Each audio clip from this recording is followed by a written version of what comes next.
Hey guys, this is Melissa Bachman. Are you ready to stop spooking deer before it's even time to hunt them? Then you need the new Flex S Dark cellular trail camera from SpyPoint.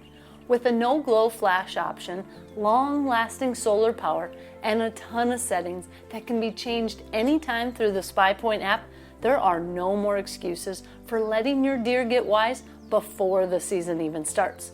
So check it out for yourself and see why the SpyPoint Flex S Dark is the unstoppable and undetectable scouting tool you need for your next hunt. Midway USA has a huge selection of rifle scopes, plus all the necessary scope rings, bases, mounts, and scope mounting tools to get you on target quickly. We've also got shotgun scopes, pistol scopes, red dot sights, and night vision and thermal imaging optics to serve a variety of different applications. Our offering of weapon lights and laser sights supports a variety of self-defense and target scenarios. Hunters and long-range shooters will appreciate our wide selection of binoculars, rangefinders, and spotting scopes from all of the top brands. For just about everything for shooting, shop MidwayUSA.com.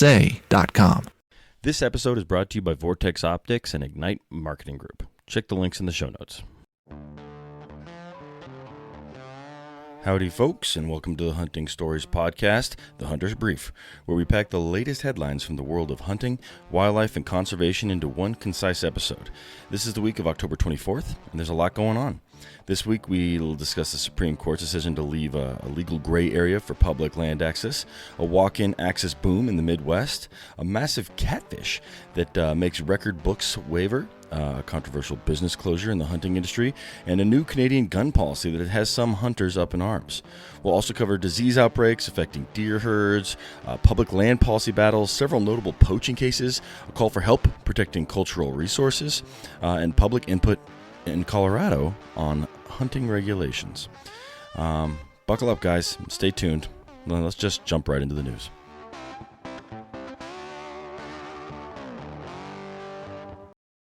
Supreme Court declines the corner crossing case. After years of legal wrangling, the U.S. Supreme Court declined to hear an appeal in the high-profile corner crossing case for Wyoming. 4 Missouri hunters were cited in 2020 for using a ladder to move from one square of public land to another by stepping over the diagonal corner of private. The 10th Circuit Court later ruled they didn't trespass because there's no law against corner crossing, and the Supreme Court's refusal to hear the case leaves that decision intact. This effectively makes corner crossing legal in states under the 10th Circuit, which is Wyoming, Colorado, New Mexico, Kansas, Oklahoma, and Utah, while leaving the issue unsettled elsewhere. For hunters, this means some western public lands remain accessible in those states, but the practice it's still risky in other states. Now, ethical hunters should check state laws before attempting to step from one public parcel to another, but public lands, they just got a little bit more connected. But don't whip out a ladder everywhere you go.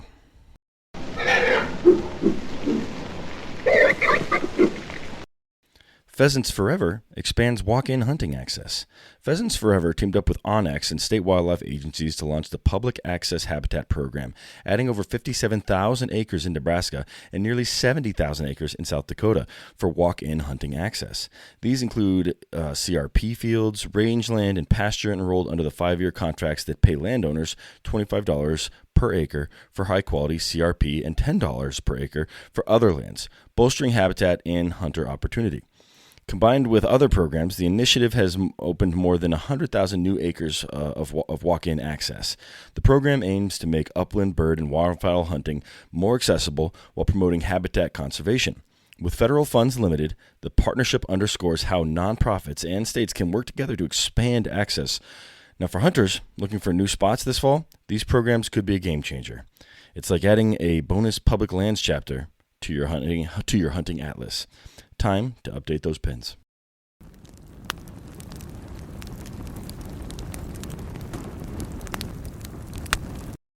A new world record Wels catfish caught in Poland. A pair of Polish anglers competing in the European Wels Camp tournament in Rybnik Reservoir landed a gargantuan 292 centimeter or 9.6 foot Wels catfish. That length would exceed the unofficial record by 285 centimeters set in Italy in 2023. And although the fish was measured and released alive, it may not qualify for official IGFA recognition because both anglers handled the rod and the fish wasn't weighed. The tournament measured the monster cat on a board and immediately returned it to the water. Wells catfish can live for decades and grow to massive sizes in European rivers and reservoirs. Stories like this highlight catch and release ethics as well as Europe's thriving catfish fisheries. For anglers, it's a reminder that there are still giants lurking in European waters. When your catfish story is bigger than your boat, you know you've hooked into a legend.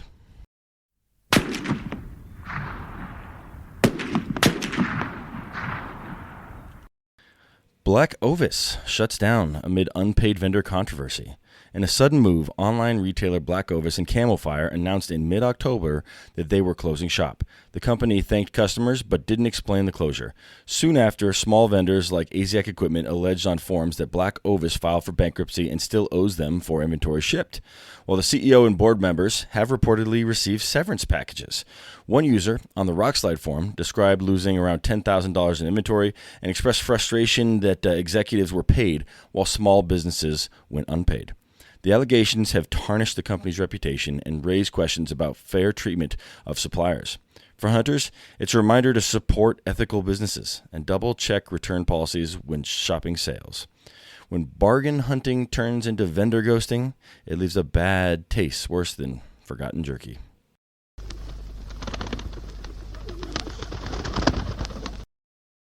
Canada's quote-unquote voluntary gun return program and looming penalties.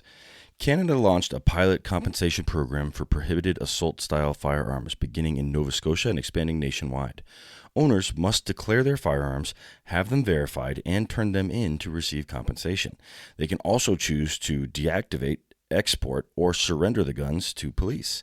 The program is voluntary until the federal amnesty ends, and critics note that after the amnesty expires, possession of these firearms will be illegal, and owners who don't surrender them could face criminal prosecution. Supporters argue that the program aims to reduce the number of prohibited guns in circulation, while opponents see it as a mandatory buyback disguised as voluntary. The debate underscores different national approaches to firearm regulation and the tension between public safety and property rights. In the Great White North, voluntary means turn them in now or face a very different kind of ice fishing later.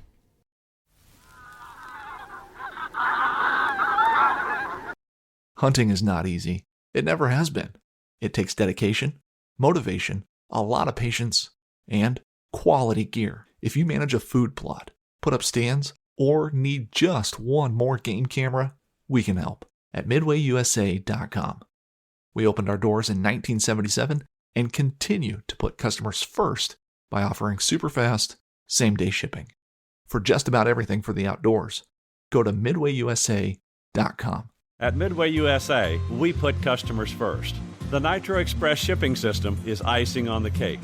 It was a big investment of time and money to take super fast, low-cost shipping to a whole new level. The Nitro Express helps ensure same-day shipping and low shipping costs. We hope you enjoy the Nitro Express. We built it just for you. For just about everything for the outdoors, go to MidwayUSA.com. I'm Larry Potterfield with Midway USA. Thanks for your business. Disease outbreaks hit deer herds in hunting economies. Wildlife agencies across the Midwest are grappling with surging reports of deer dying from epizootic hemorrhagic disease, or EHD, as well as chronic wasting disease. In Ohio, the Department of Natural Resources logged more than 8,700 reports of sick or dead deer in 2025 so far, up from 2,100 in 2024. EHD is spread by biting midges and thrives in drought conditions, while CWD is a fatal prion disease with a multi-year incubation period. The Guardian reported that deer outfitters are canceling hunts, and rural economies that depend on hunting tourism are feeling the pinch. Some states have banned baiting or feeding deer to slow disease spread, and hunters should follow disease management rules and consider donating harvested deer for testing. When the bucks are down, both the freezer and the local diner feel it.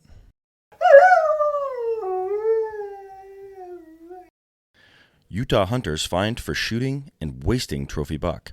Utah wildlife officials announced convictions of 2 hunters who shot a large buck from the bed of a pickup on private property, removed only the head and backstraps, and then left the carcass to waste. The men were charged with trespassing, shooting from a vehicle, wasting wildlife, and hunting without a tag.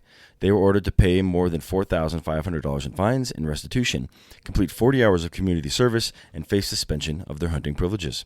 Wildlife officials credited a tip from the public for solving the case and encouraged people to report poaching via the UTIP hotline or law enforcement app. The case underscores the importance of ethics and community vigilance. For hunters, it's a cautionary tale. Take only legal shots, respect property, and use every part of your harvest. If you're going to take a trophy, make sure your ethics are as big as the antlers.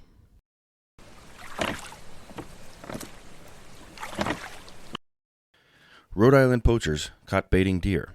Rhode Island Environmental Police charged Burrillville resident Alfred Soulier with baiting deer, hunting without a tag, and obstructing an officer after a year-long investigation.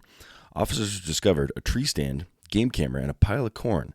Further surveillance led to his arrest while he was hunting over bait. Soulier was fined $1,000, lost his hunting privileges for a year, and had his gear seized. Evidence from his cell phone led to charges against his brother Ryan, who also lost his muzzleloader and phone. The Department of Environmental Management reminded hunters that license fees fund wildlife restoration and urged anyone who suspects poaching to call the Environment Hotline. The message: follow the rules. Leave the bait pile at home and protect the resource. Corn is for popping, not for poaching.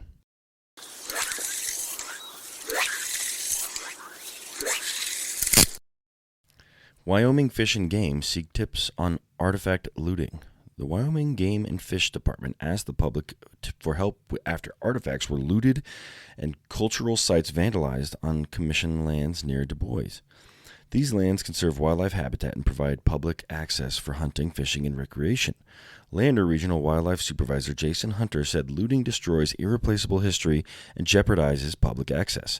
An anonymous donor is offering up $10,000 for information leading to a conviction. Game and Fish urged people to call the Stop Poaching hotline and report tips online. Protecting cultural resources goes hand in hand with conservation of wildlife. Losing either hurts all of us. Stealing history is the ultimate bad look. Let's leave the artifacts and just bring home memories.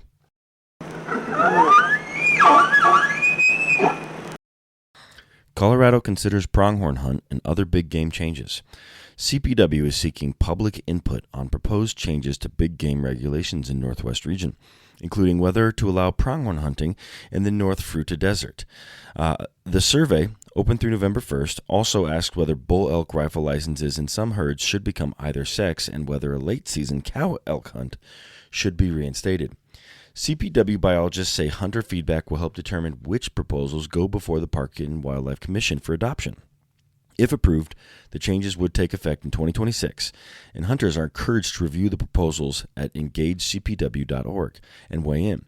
Participating in regulatory process ensures that future seasons balance opportunity with wildlife management.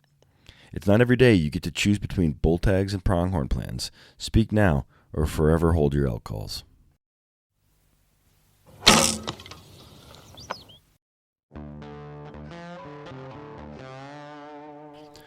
That's a wrap on this week's The Hunting Stories podcast, The Hunter's Brief. From public land court rulings to record fish and state legislation, the outdoors never stand still. Be sure to subscribe and share this podcast with your fellow hunters, anglers, and conservation-minded friends. And don't forget to tune in Monday for our storytelling episode. And don't hesitate to send us feedback on topics you want covered. But until next time, guys, stay safe, hunt ethically, and keep fighting for wildlife and wild places. Join us at a Friends of NRA event where freedom, fun, and firearms come together like nowhere else. With more than 600 events held across the country, there's always one happening near you. From exciting games to exclusive auctions featuring one-of-a-kind firearms and gear you won't find anywhere else. Whether you're a lifelong hunter, a competitive shooter, or simply passionate about defending freedom, there is a seat for you. Visit friendsofnra.org to find an event near you and get ready for a night you won't forget. Bow hunting all comes down to a moment. And in the moment, you want equipment on your bow that will get the job done. Trophy Ridge products are the tools bow hunters trust. React technology sights, rests, stabilizers, and quivers to help a bow hunter be successful in the field. And those tools are from Trophy Ridge.